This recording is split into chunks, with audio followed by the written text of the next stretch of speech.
Motion बोलते हैं। Speed भी क्या है? स्पीड में भी तेज और गति भी तो हो जाती है। अब अपन क्या पढ़ेंगे? एक वन डायमेंशनल मोशन। वो मैं पढ़ाई हूँ गति ऊपर नीचे नहीं आपने नहीं है।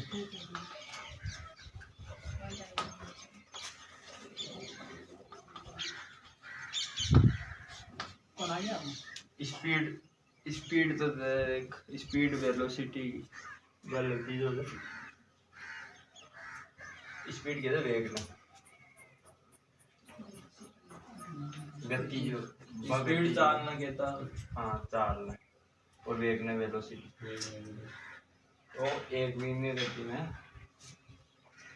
अपन पहले तो एक नाम सुना है क्या?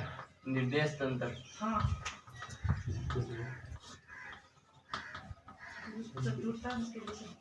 Frame of. सबसे ज्यादा अगर कोई चीज कंफ्यूज करती है ना फिजिक्स में, तो ये निर्देश तंत्र या फ्रेम ऑफ रेफरेंस, जो अंग्रेज लोग बोलते हैं इसको।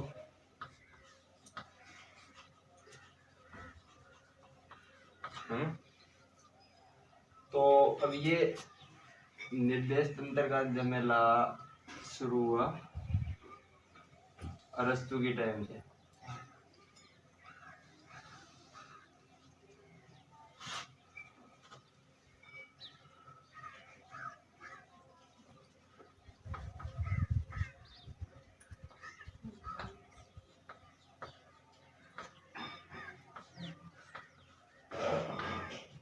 है ना? तो अब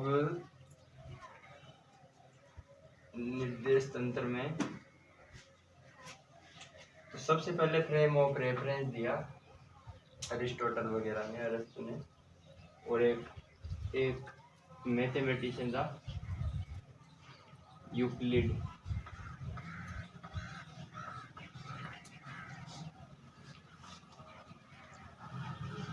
और एक जो ये थ्योरम आती है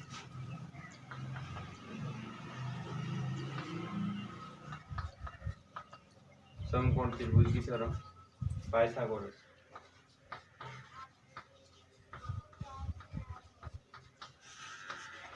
है ना? तो यूक्लिड और पाइथागोरस इनके टाइम पे ये 3D एक डायग्राम बनाया इन्होंने, और उसमें बिंदुओं को दर्शाना शुरू कर दिया। एक बिंदु ये दर्शा दिया, कहीं भी समष्टि में एक बिंदु ये दर्शा दिया। तो यूक्लिड और इनके बाद में जैसे जैसे मैथमेटिशियन आते गए, भारत के भी कई गणितज्ञों ने फ्रेम ऑफ रेफरेंस दिया अपने। तो सबसे ज़्यादा फेमस ये X Y X Z X हो गया, मतलब ये फ्रेम ऑफ रेफरेंस दिया गैलीलियो ने। फिजिक्स में जो फ्रेम ऑफ रेफरेंस का मामला है ना, सबसे पहले रिलेटिविटी भी इसने दी, सापेक्षिकता, जड़त्व का सिद्धांत वगैरह, तो रेने डेकार्ट, और इसने फ्रेम ऑफ रेफरेंस की शुरुआत कर दी। तो अब निर्देश तंत्र होता क्या है वो जानना अपने को। फिर न्यूटन ने इसको सिंप्लीफाई करके दिखाया कि निर्देश तंत्र दो टाइप के हो सकते हैं, दो प्रकार के निर्देश तंत्र हो सकते हैं। एक तो जो जड़ हो, मतलब ये चल नहीं रहा हो, कई प्रकार के हो सकते हैं वैसे। ये ओरिजिन हो, और ओडेस, न्यूटन ने इसको अवकलन को डैश से ज़्यादा व्यक्त करता था, तो ओडेस इक्वल्स टू 0। एक ओडेस इक्वल टू कांस्टेंट या के बराबर मान लो, एक ओडेस इक्वल टू के टी। तो कई टाइप के निर्देश तंत्र हो सकते हैं, लेकिन जो अपने मेनली काम के जो है, एक तो ये और एक ये, या फिर एक रोटेट हो रहा है, ये निर्देश तंत्र घूम रहा है वाई एक्स के सापेक्ष या एक्स के सापेक्ष, यूं घूम रहा है, चक्कर लग रहा है। जैसे अपनी पृथ्वी है, तो पृथ्वी घूम रही और चल भी रही है, तो पृथ्वी का निर्देश केंद्र इस टाइप का हो गया, और है ना। तो ये निर्देश केंद्र घूम भी रहा है, और तो इस प्रकार के कई निर्देश केंद्र होते हैं। तो अपने को एक तो स्थिर वेग से जो चल रहा है, एक तो स्थिर है मतलब जड़, और एक स्थिर वेग से चल रहा है।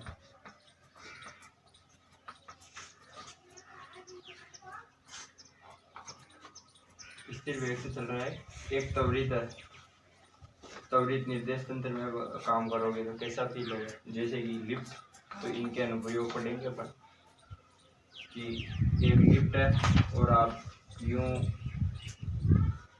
इसमें जा रहे हो, तो ये ऊपर की ओर त्वरित हो रही है गुरुत्वाकर्षण के विपरीत किसी वेग से, तो इसमें अपने जो बल लगेगा, अपना द्रव्यमान कितना फील होगा, अपने को भारी भारी लगता है ना, लिफ्ट में लग पड़ जाती है, और लिफ्ट नीचे आते तो यूँ लगा जाता है ग्रेविटी कम। तो ये सब अपने पे पड़ेंगे, जितने भी सूडो फोर्स वगैरह है, ये सूडो फोर्स कहते हैं इनको, छंद बल, मतलब ये एक छला हुआ है एक्चुअल में, कोई बल नहीं लग रहा तुम पर, कोई एक्सटर्नल फोर्स नहीं लगा रहा, केवल एक छला हुआ लग रहा है तुम पर, यार ये फील हो रहा है अपने को। तो ये कई प्रकार के निर्देश तंत्र होते हैं। तो अपने 3 type X X Y X और जेड एक्स पे इंगित कर दिया, कोई भी समष्टि में बिंदु ले लिया, इसको व्यक्त कैसे करेंगे, एक्स वाई और जेड क्यों व्यक्त करना है। इसका एक्स एक्स पर निर्देश ये तो हो गई, ये जो चीज़ आई वो दूरी हो गई एक्स, वाई एक्स पर दूरी वाई एक्स पर दूरी ये हो गई ना, ये वाई, ये एक्स, और जेड पर दूरी जैसे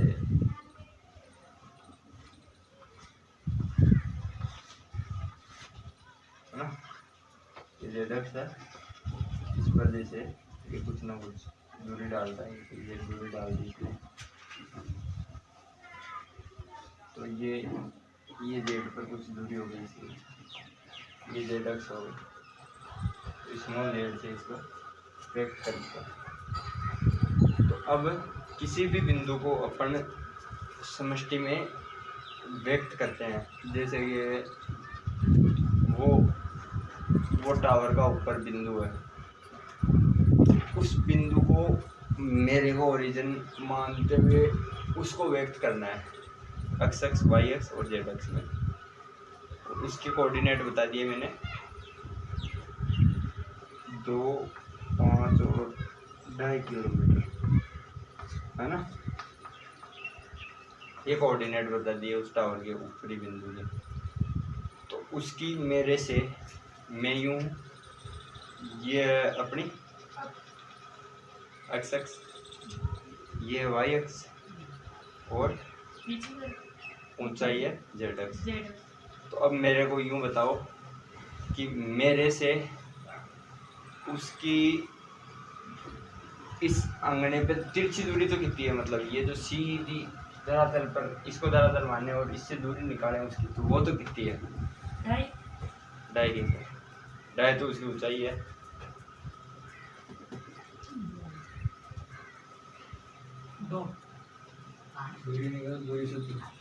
हाँ देख, अक्स तो इधर है और वाई इधर है, लेकिन मैं भी इसकी बात बता रहा हूँ, ओरिजिन की जरूरी है। तो X square plus Y square का रूट कर दो, रूट 29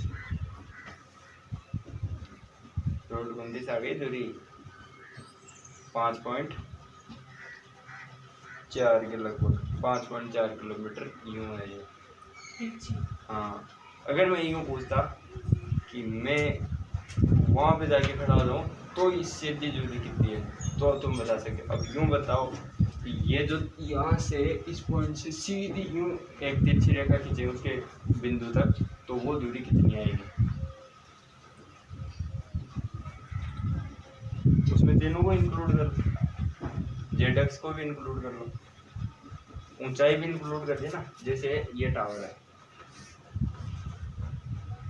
है, इसके निर्देशांक है ये, और ये अपना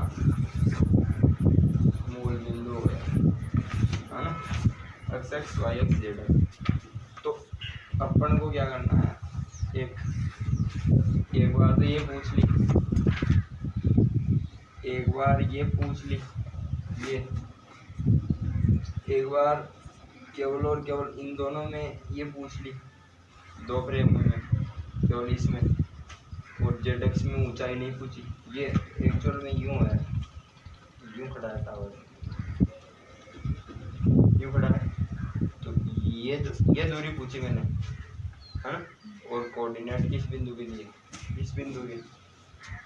तो अब अपने को निकालनी है दूरी, तो चाहे यहाँ से दूरी पूछ ले, यहाँ से दूरी पूछा है मैंने वहाँ, तो कौन कौन सा बिंदु इंक्लूड करोगे, ये करोगे, ये करोगे, ये करोगे। एक तो ऊंचाई वाला, हाँ एक तो ऊंचाई हो गया, और एक ये देख लो कौन सा है, अक्सर एक्स एक्स। तो दो डायगोनल इंक्लूड करते हैं, दूरी निकालो, ये और ये दूरी पूछ ली यहाँ से, तो वाई और ऊंचाई, वाई और ऊंचाई इस टाइप के। अगर अपने को एक प्रीसेट माइंड और दुनिया रख जाए, धीरे धीरे प्रैक्टिस करने से ये अब मौजुबानी ये क्वेश्चन निकल जाते हैं, मौखिक हल कर दोगे तो। जैसे जो भी जेई मेन में क्वेश्चन आते हैं इसके, तो उनका आधा पार्ट तो यूं अपने माइंड से हल हो जाता है, आधे पार्ट की कैलकुलेशन नहीं करते। तो ये होता है निर्देश तंत्र। तो इसको निर्देश तंत्र को, तो अब न्यूटन ने तो बोल दिया कि उसके जो नियम है, तीनों गति के नियम, जड़त्व का नियम, दूसरा है जो भी बल का नियम, या फिर दूसरा नियम बोलते हैं न्यूटन की गति का दूसरा नियम, जो F बराबर m वाला, F बराबर d m a, या x dash x double dash बोल दो, x का दो बार अवकलन कर दिया है बाई dt, ये होता है एक दो। लेकिन नॉर्मली अपन द्रव्यमान को ये मानते, और आइंस्टीन ने द्रव्यमान को भी समय के साथ बदलता दिखा दिया। तो ये फ्रेम ऑफ रेफरेंस के हिसाब से ये भी चेंज हो जाएंगे, तो ये भी स्पेशल रिलेटिविटी वगैरह भी ये भी चेंज होते हैं। तो आइंस्टीन ने ये रेफरेंस फ्रेम खूब यूज में लिया स्पेशल रिलेटिविटी को।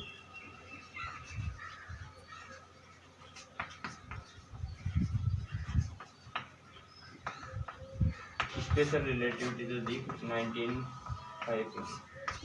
1905 में, इसका एक पेपर था on the electrodynamics of floating body, मतलब हवा में तैरती हुई बॉडी, जो भी कोई भी बॉडी है, तो उस बॉडी की इलेक्ट्रोडायनेमिक्स क्या होगी, उस पर इसने पेपर दिया। लेकिन फिर ये रिलेटिविटी स्पेशल टाइप की रिलेटिविटी हो गई है, लाइट से कंपेयर किया। तो रिलेटिव तो हर चीज़ होती है, लेकिन हर चीज़ रिलेटिव भी एक फिक्स माध्यम से होती है। तो इसने कहा कि लाइट से रिलेटिव होती है, लेकिन ये भी अब चेंज हो रहा है, देखिए रिलेटिविटी भी चेंज हो रही है। तो निर्देश तंत्र, इसने स्पेशल रिलेटिविटी में खूब निर्देश तंत्रों का यूज किया कि अगर ये निर्देश तंत्र ही त्वरित हो रहा है, जैसे अपनी पृथ्वी है तो त्वरित हो रही है, तो इसमें वो है त्वरित निर्देश तंत्र में एक एलिवेटर या लिफ्ट है, वो आसमान से गिर रहा है, वो गुरुत्वाकर्षण में फ्री फॉलिंग हो रहा है, मतलब गुरुत्वाकर्षण में गिर रहा है। तो अपन भी उसमें फ्री रहेंगे, फिर अपन कभी तो ऊपर टच होंगे, कभी नीचे टच होंगे, बचेरा खाऊंगा मैंने। तो ऐसा निर्देश तंत्र है, या फिर ये निर्देश तंत्र ही लाइट की स्पीड के लगभग चल रहा है, very very close to V, very very close to C, मतलब लाइट के स्पीड के आसपास चल रहा है। तो क्या होगा, तो इसने यूँ सपोज करके दुनिया को पागल कर दिया, कोई जवाब ही नहीं दे पाता इसका। क्या होगा अगर ये लाइट की स्पीड के बराबर चले?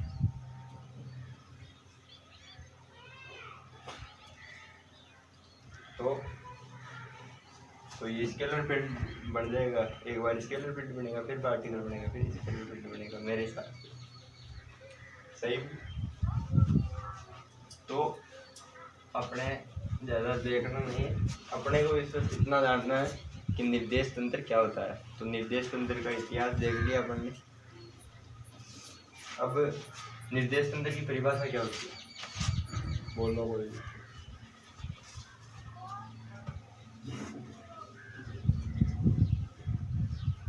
किसी भी बिंदु को व्यक्त करने का एक पर्टिकुलर तरीका, समष्टि में किसी भी बिंदु को व्यक्त करने का एक विशेष तरीका ही निर्देश तंत्र है। तो परिभाषा अपने आप बन गई। समष्टि में देख लो परिभाषा।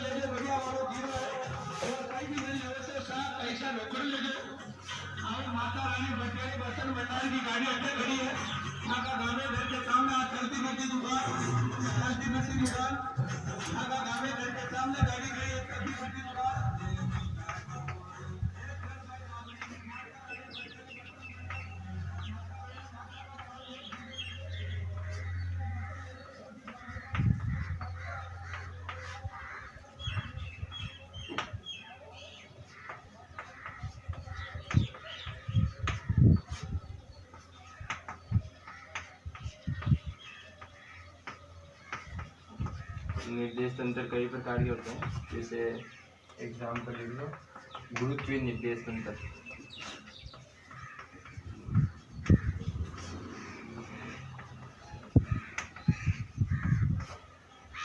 जो जड़त्व के अंतर्गत कार्य होते हैं। और भी कई टाइप के निर्देश तंत्र होते हैं। एग्जाम्पल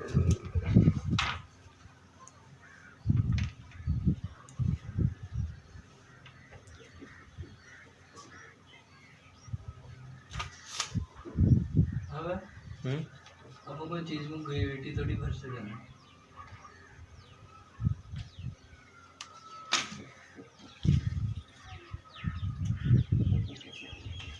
इनिशियल प्रॉपर्टी होती है अगर पदार्थ की। आप यहाँ कोई पदार्थ ले लें। हाँ, जैसे कि तूने एक इलेक्ट्रॉन ले लिया, हाँ? तो इलेक्ट्रॉन के चारों ओर का जो स्केलर फील्ड होता है, उसी कारण उसकी ग्रेविटी उत्पन्न होती है।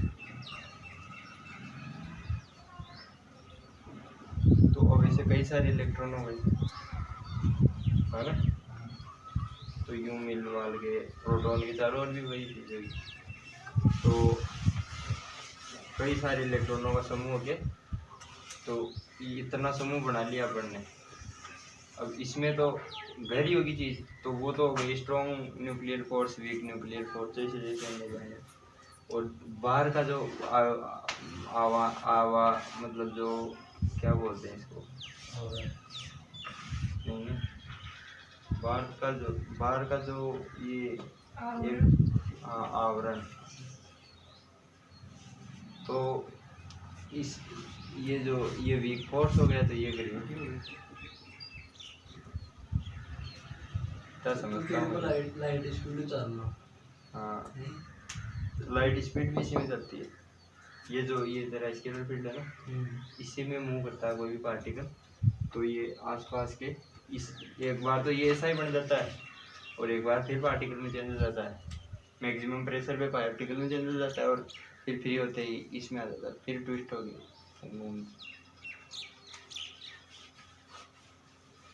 तो फिर करें नहीं जाता। फ्री नहीं करना तो घुमाई मत पार्टिकल को। पार्टिकल एग्जिस्ट नहीं करेगा तेरा भी। अगर तू मतलब तू ये चाह रहा है कि ये गुड़े ही नहीं इसमें, हाँ तो गुड़ता नहीं, इलेक्ट्रॉन नहीं गुड़ता इसमें, क्योंकि वो उसका स्पिन एक ही टाइप का होता है। उसको एक ही साइड घुमा दो तो नहीं घूमेगा, और जितना तेज घुमाएगा उतना ही ज़्यादा वो उसके चारों ओर लपेटता जाएगा, और उतनी ज़्यादा ग्रेविटी हो जाएगी। तो ग्रेविटी बढ़ा ले दम घुमा तेज, इलेक्ट्रॉन को तेज घुमा सकता है क्या? इलेक्ट्रॉन का स्पिन होता है,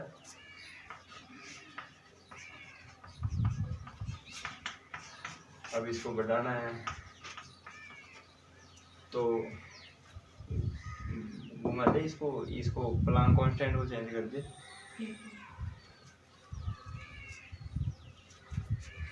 चेंज होता है ये भी, लेकिन इंसान नहीं कर सकते इसको, मशीनें नहीं कर सकती, क्योंकि मशीनों में खुद में इलेक्ट्रॉन है।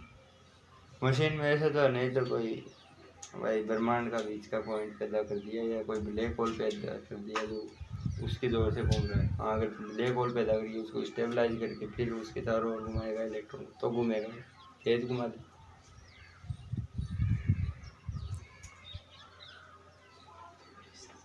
तो अब अपने पढ़ना है एक अंतर, दूरी और विस्थापन में अंतर। तो निर्देश तंत्र का ये चित्र बना लो, वाई एक्स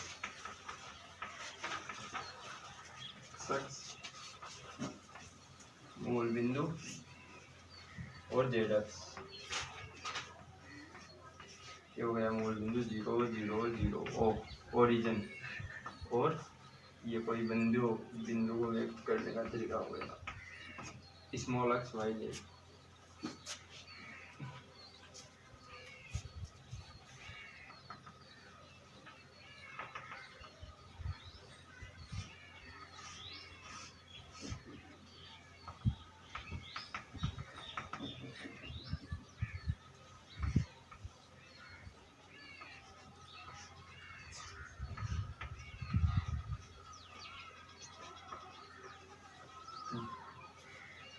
ये जेड है, ये वाई है, इसके जो भी दिशा है अक्ष पे इस पे सीधी छाया डालोगे ना तो जितनी छाया अक्ष पे पड़ेगी वो अक्ष दूरी हो गई, और जितनी छाया वाई पे पड़ेगी वो वाई दूरी हो गई, और जितनी छाया जेड पे पड़ेगी वो जेड दूरी हो गई। ये होता है तरीका।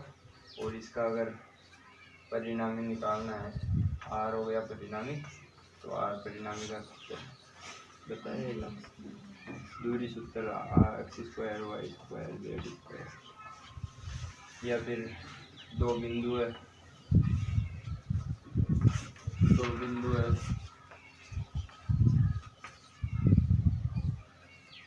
एक ये है एक ये है, ये है x1 y1 z1 x2 y2 z2। Actual में इसको भी दूरी सूत्र से निकाला अपन ने, ये आर क्या हुई, दो बिंदु है, एक तो 0 0 और एक एक्स वाई जेड है ना, तो करना क्या है x माइनस 0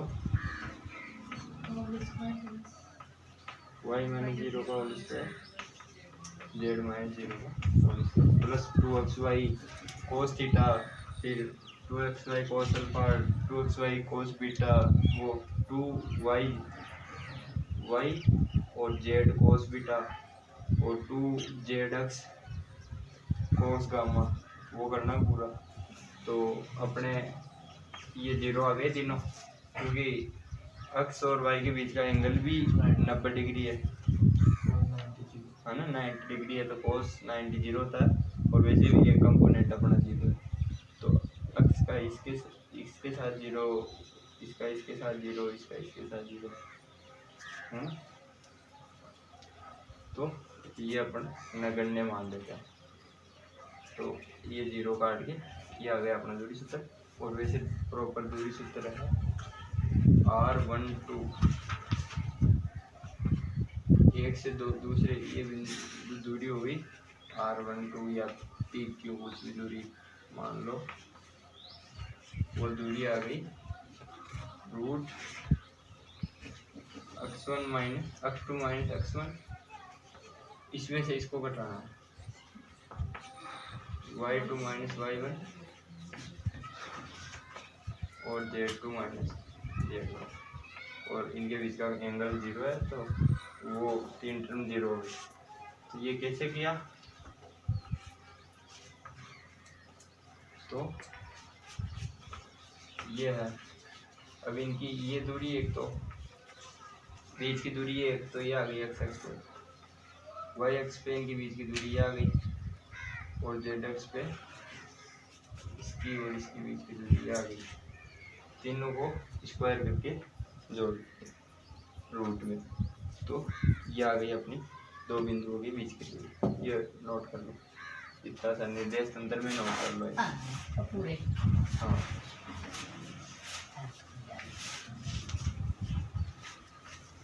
ये निर्देश तंत्र समझ में नहीं आएगा तो फिर समझ में नहीं आएगा ये पूरा सिस्टम गति का।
देख लिया। x माइनस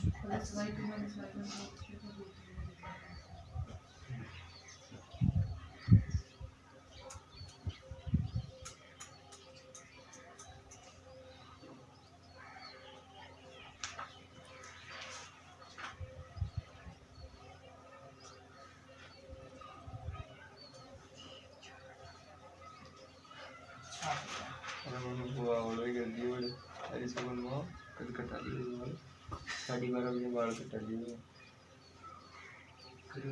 बुलेट कर दिए करी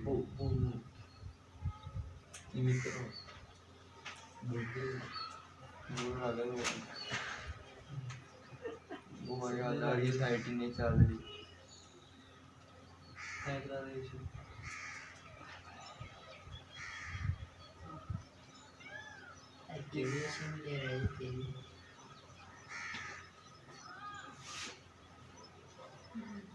RRB को फार्म भरेंगे।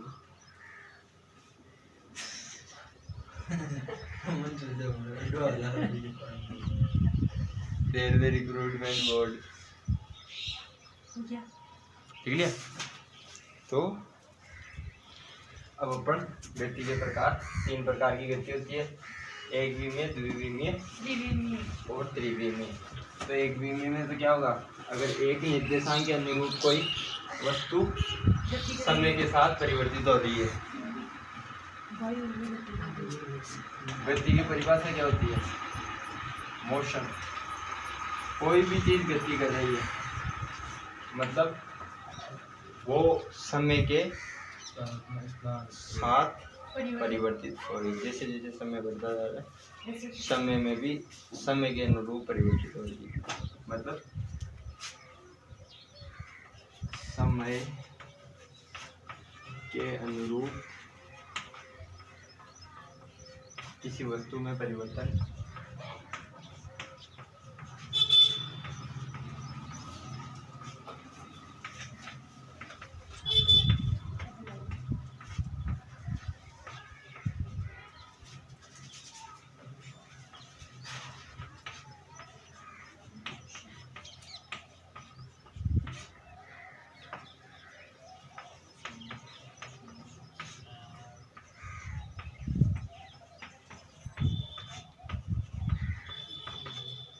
तो ये 3 टाइप की होती है गति के प्रकार।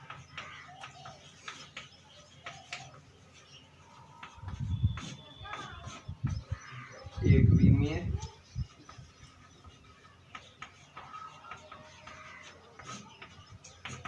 अक्ष के अनुरूप या किसी पर्टिकुलर किसी अक्ष विशेष के अनुरूप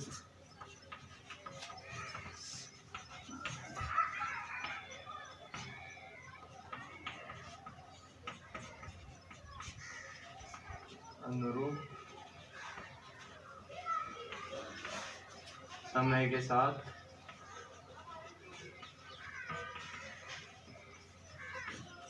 किसी वस्तु की स्थिति में परिवर्तन।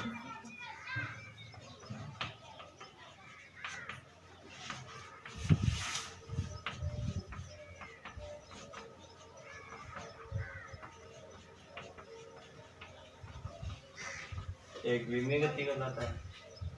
तो जैसे गति का एक फंक्शन लिख के दे दिया कि ये समय के साथ परिवर्तित हो रही है, कोई वस्तु है समय के साथ, ये इसका एक एफ टी देती है, बड़ा एफ टी रख दो, ये फंक्शन है। तो A T plus B T square plus C plus D T की पावर एन, कुछ ऐसा इस टाइप में परिवर्तित हो रही है, समय के साथ परिवर्तित हो रही है। क्योंकि इसका अवकलन करके देख लो समय के सापेक्ष, अगर अवकलन 0 आ रहा है तो ये परिवर्तित हो नहीं रही, मतलब स्थिर है वस्तु, तो वो गति नहीं कर रही। और गति कर रही इसका मतलब जो इसका अवकलन है एफ डैश टी या स्मॉल एफ बोल दो, तो ये जो इसका वेग इस वस्तु का वो 0 आ जाएगा अगर गति नहीं हो रही तो, और गति हो रही है तो इसका कुछ ना कुछ वेग निकलेगा ऋणात्मक। हाँ उसका लिखा है, बताइए। लिख लेंगे, एग्जाम्पल लिखेंगे गति को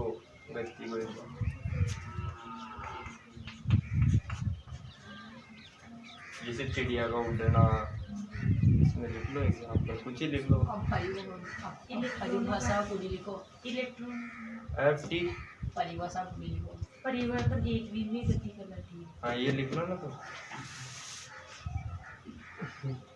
तो एक विमीय गति कहलाती है। फिर द्विविमीय की ये परिभाषा देना। तो एक विमीय में जैसे सीधी सड़क पर कार की गति, ये एक विमीय गति का उदाहरण। हाँ सीधी सड़क पर मोटरसाइकिल, हाँ सीधी सड़क पर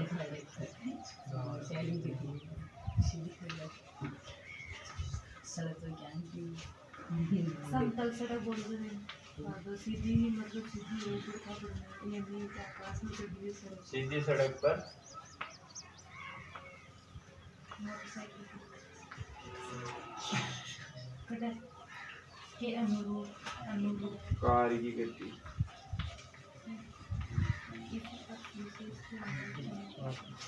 मोटरसाइकिल को तो तुम जिग-जैग मोशन में भी चलाते हो, अनिश्चित गति में आती हो।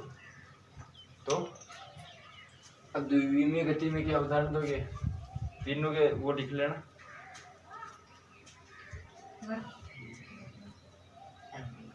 वर्ताकार सत्तर नहीं बोल फेंकना, जैसे ऊर्ध्वाधर दिशा में। तो 1D का एक फंक्शन लिख लो, गति का फंक्शन टाइप का होगा कि अक्ष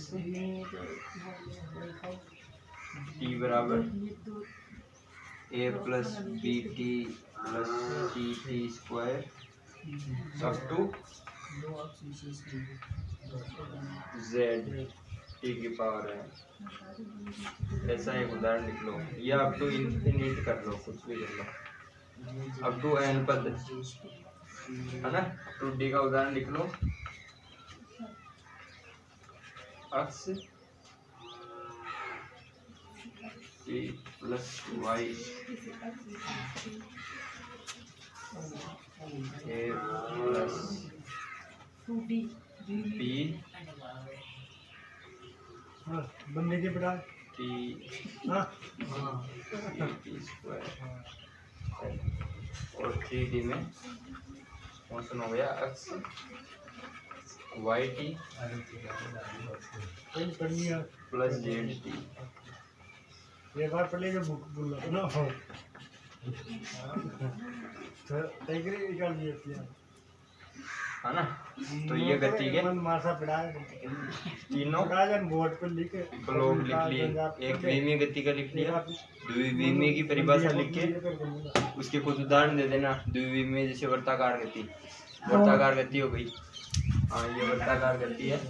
तो एक वृत्त में कोई वृत्तीय गति, हाँ तू जैसे दौड़ करने जाता है तो वो द्विविमीय गति कर रहा है। तो सड़क पर करे जो सीधी गति, हाँ सड़क पर हो गई एक विमीय गति। और द्विविमीय गति में जैसे प्रोजेक्टाइल किसी पत्थर को फेंका, हाँ तो ये तो पूरा एक पार्ट ही अपने ये बढ़ाऊंगा इसके कई सारे।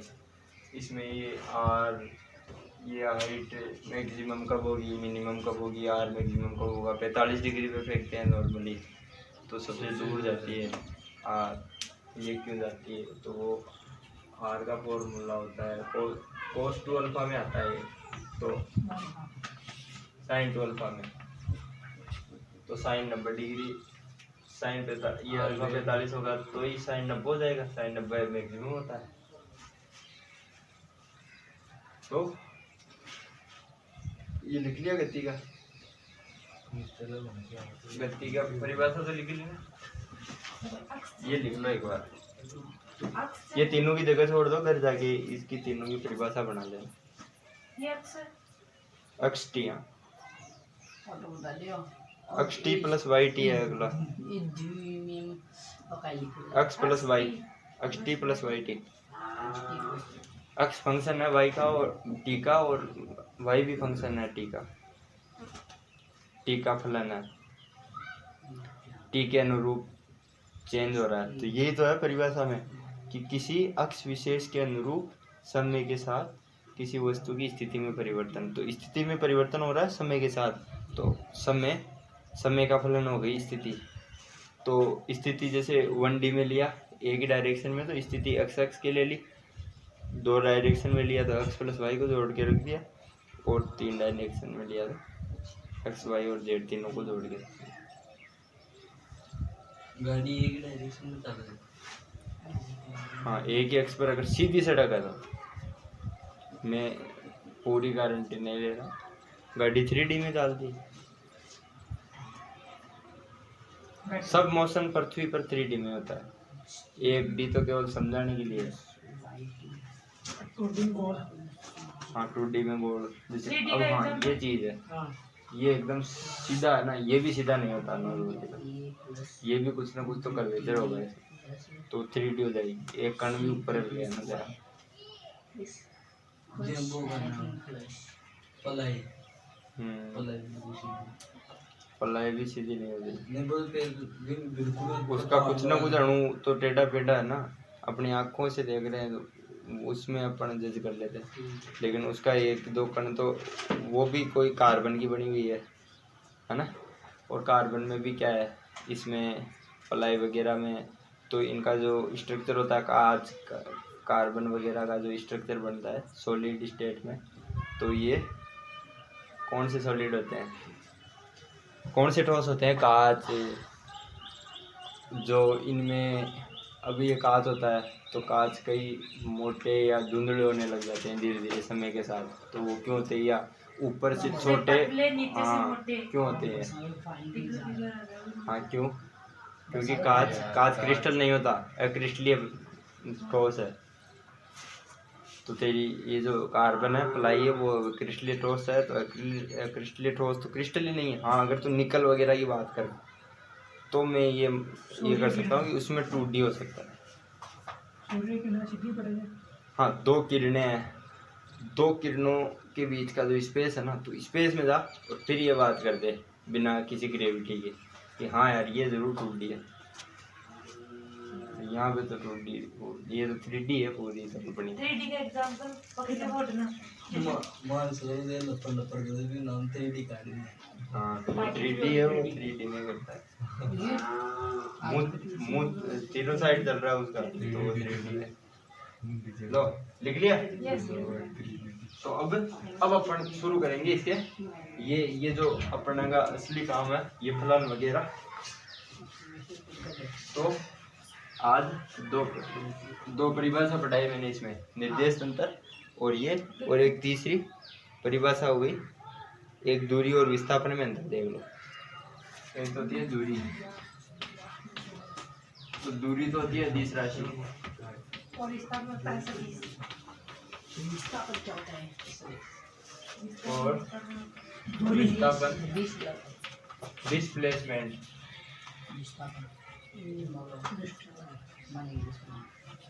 और दूरी होगी डिस्टेंस।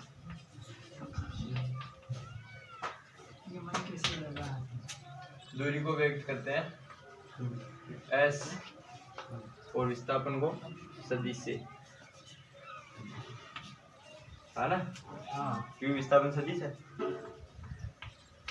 किसी चीज में दिशा भी हो गई। तो अब मैंने आज के कुछ दिन पहले भी एग्जांपल दिया था सदिश में भी, कि तू एक पॉइंट से जाके उसी पॉइंट पे वापस आ गया, तो तेरी दूरी तो कितनी हुई और विस्थापन कितना हुआ? तय दूरी बताओ।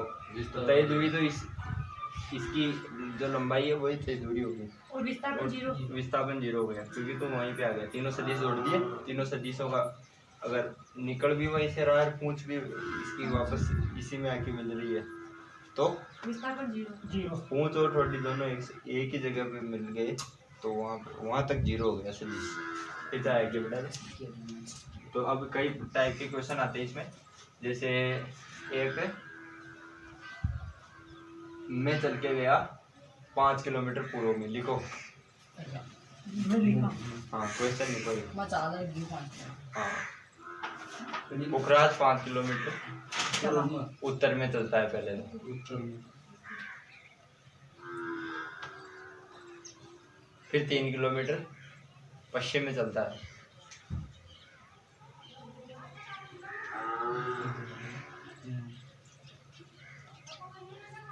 किलोमीटर पश्चिम में, फिर 4 किलोमीटर उत्तर में चलता है वापस,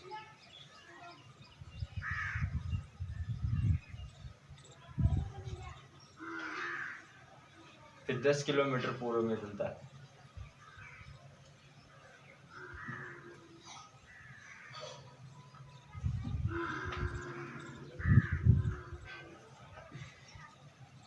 और फिर 9 किलोमीटर दक्षिण में आ जाता है।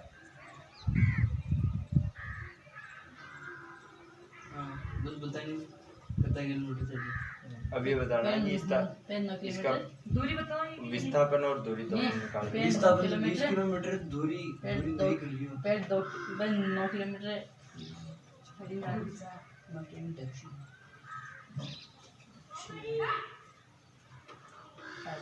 5 उत्तर चला, 3 पश्चिम चला, 4 उत्तर चला, फिर 10 पूर्व चला, और फिर दक्षिण में आया 9 किलोमीटर। जो विस्थापन होता है अब विस्थापन और दूरी निकाल के बताओ, और उसकी विस्थापन की दिशा भी बता जाए। विस्थापन की दिशा दिखाएं उसके में आपको तो मत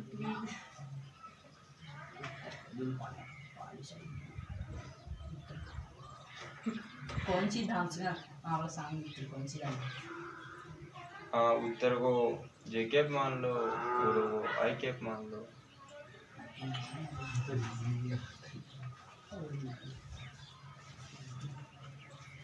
मन सूत्र तो लगे मन सीधे भेजे सीधो में 70% बना दी, और भी उत्तर भी सरल ही है।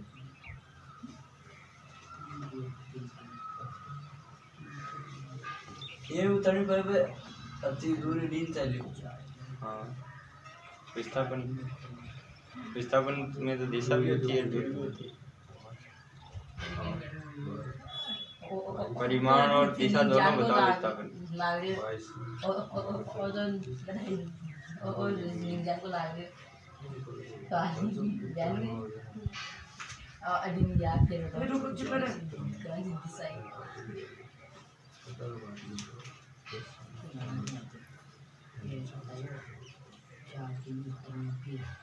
बोला 31 किलोमीटर था ये दूरी।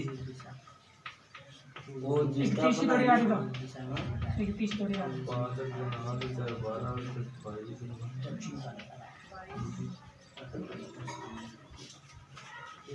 31 किलोमीटर दूरी, 31 किलोमीटर दूरी का आदमी दूरी को ले रही पूरे चल तो विस्तार कॉलेज में नहीं विस्तार तो 19 किलोमीटर है।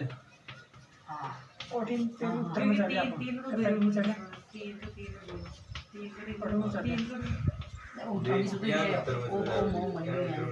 हमेशा दक्षिण दिशा दिखाना जो दक्षिण दिशा में हमेशा नीचे कटा की पश्चिम पश्चिम पश्चिम से पश्चिम किसी गतिमान अरे पूर्व पेड़ द्वारा एक दिशा से मैं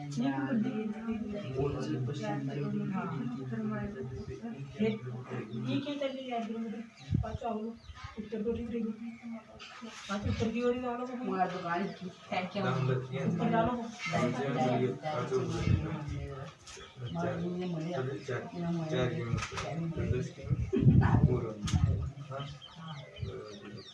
ये बढ़ो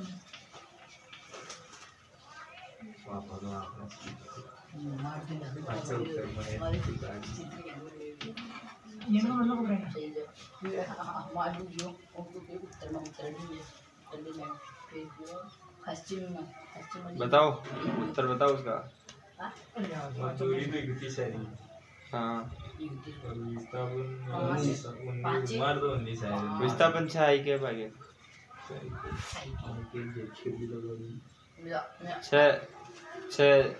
6 आएगी परिमाण और दिशा आएगी पूर्व। करना क्या है यार? है? क्या बोला कि कितना 5 किलोमीटर ऊपर गया? 5 है ना? हाँ और फिर 3 पश्चिम पश्चिम, 4 उत्तर उत्तर और 10 पूर्व पूर्व।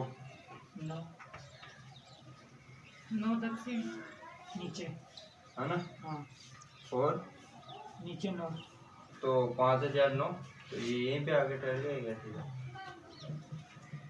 जितना ऊपर गया उतना ही नीचे आ गया हाँ है ना? और 10 में से 3 घटा गया 7 आ गई सॉरी 7 किलोमीटर पूर्व में। अब दूरी तो 31 है।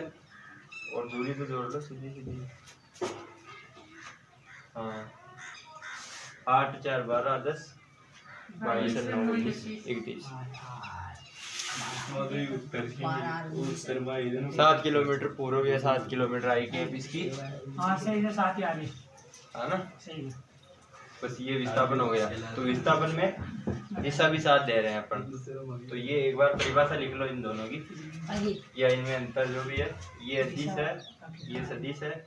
ये दूरी की परिभाषा हो गई। अब विस्थापन की परिभाषा बनाओ देखो जी। किसी गतिमान का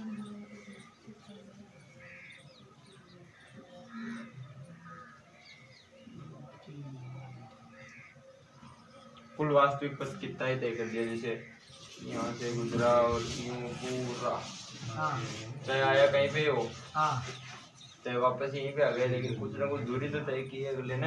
हाँ तो ये हो गया इसकी दूरी का सिंप्लीफिकेशन।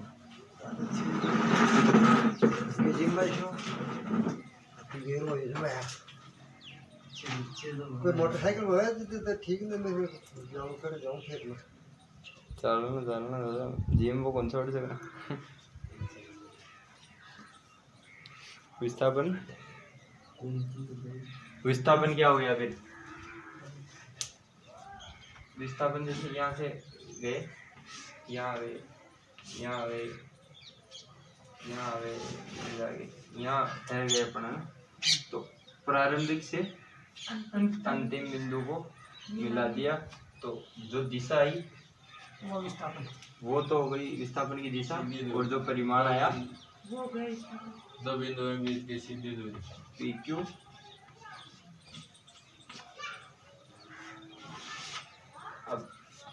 अपने आप एक परिभाषा जनरेट करो कि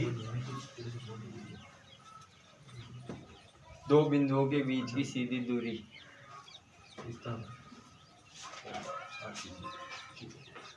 या फिर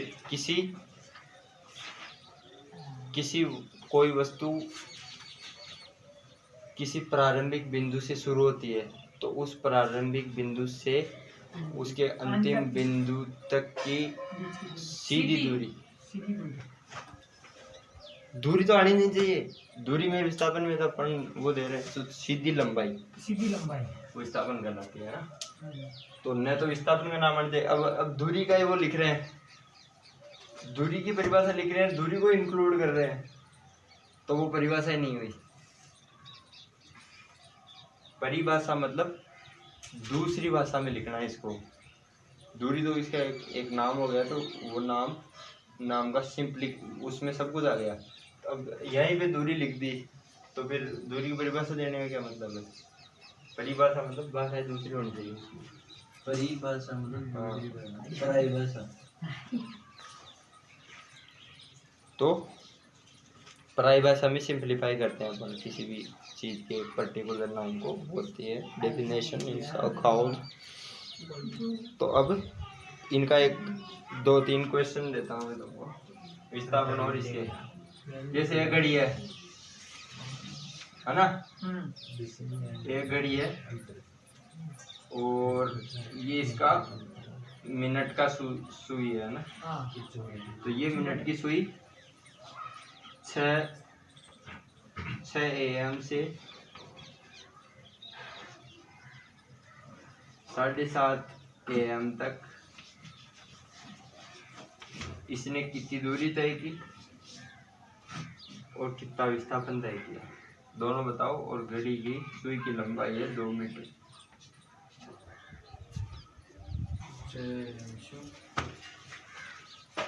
खाली 7 है।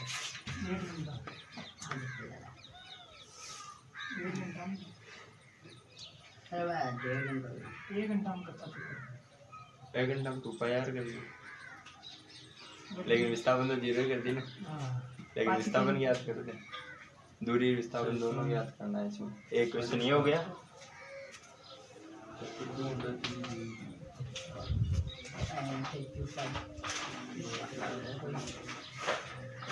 और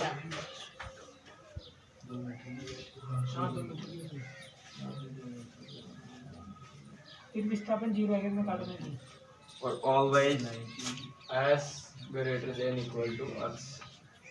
दूरी ज़्यादा ही हो सकती है विस्थापन से, कम नहीं हो सकती कभी भी परिमाण में।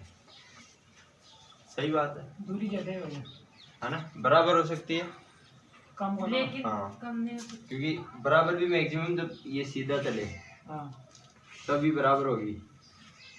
केरावा का चालू होगा। अगर थोड़ा सा भी ये कर्व हो गया तो किसी भी कर्वेचर की दूरी हमेशा उसके विस्थापन से ज़्यादा होती है।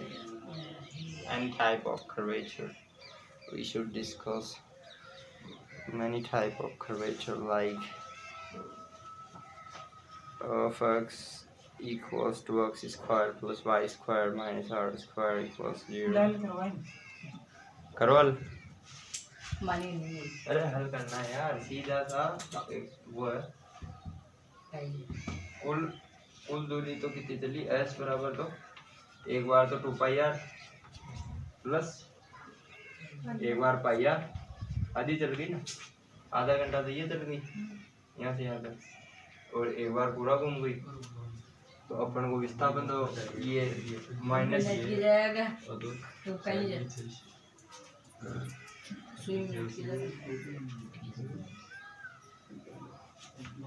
ये तो हो गया इसका विस्थापन, है ना। -4 मीटर जगह इस पॉइंट से निकाला और इस पॉइंट तक ये 2 मीटर है, तो पूरा व्यास 4 मीटर हो गया। 4 हो गया। और दिशा कौन सी है, माइनस जे कैप, तो माइनस जे कैप कर दिए, -4 मीटर जे कैप हो गया विस्थापन। और दूरी 2 pi R plus pi are, तो 3 पाई इंटू आर कितना है 2 मीटर तो है सुई की लंबाई जितना ही तो रेडियस है घड़ी का, तो 3 इंटू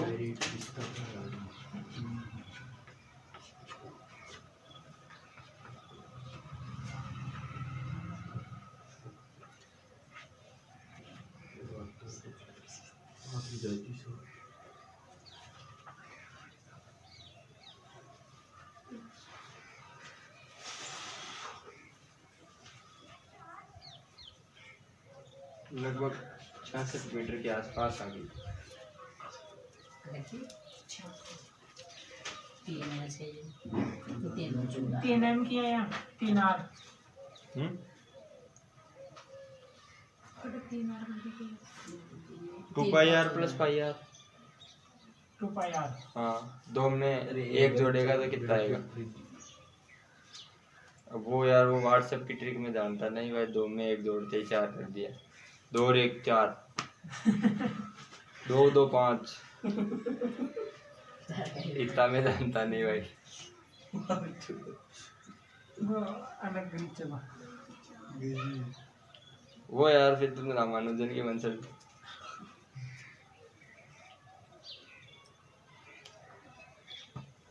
तो ये हो गया अपना आज का। मेरे को एक हमारे साथ बस 3 इंटू बाद में गई है